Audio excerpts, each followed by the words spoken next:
అందరికీ నమస్కారము. నా పేరు డాక్టర్ చంద్రశేఖర్. నేను రీసెంట్‌గా డీసీహెచ్ఎస్ కరీంనగర్ టీఏపీ తరఫున బాధ్యతలు తీసుకున్నాను. సో, నా పరిధిలో Huzurabad area hospital and Jammikunta CSC present నా కంట్రోల్‌లో ఉన్నవి.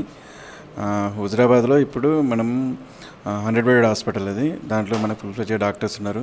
ఇప్పుడు సీజన్‌లో ఫీవర్ కేసెస్ వీటన్నిటికీ వాళ్ళు అంటే జాగ్రత్తగా చూసుకుంటంలో ఫీవర్ అడ్మిషన్స్ అవన్నీ చేస్తున్నారు. అలాగే మనం ఇప్పుడు డెలివరీస్ కూడా కొంచెం లాస్ట్ టైం తగ్గడం వలన మన గైనకాలజిస్ట్‌లని ఇక్కడి నుంచి మనం అక్కడికి డిప్యూటేషన్ ఇవ్వడం జరిగింది. అలాగే కొంతమంది డాక్టర్స్ని కూడా జనరల్ సర్జన్, జనరల్ ఫిజిషియన్ వీళ్ళని కూడా అక్కడికి పంపించడం జరిగింది, టీఏపీ డాక్టర్స్ని. సో, వారి ద్వారా మనం ఇంకా మెరుగైన సేవలు తీసుకోవడం జరుగుతుంది. డెలివరీస్ కూడా అక్కడ ఇంప్రూవ్ అవ్వడం జరిగింది.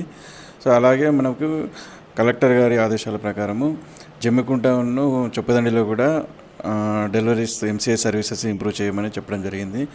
దానిలో భాగంగా మనం అక్కడ కూడా డాక్టర్స్ని పంపించి ఎంసీఐ సర్వీసెస్ పునరుద్ధరించాలని దానిలో భాగంగా వాళ్ళు ఇప్పుడు వారంలో 2-3 డేస్ అక్కడ విజిట్ చేసి ఎంసీఐ సర్వీసెస్ పునరుద్ధరిస్తున్నారు.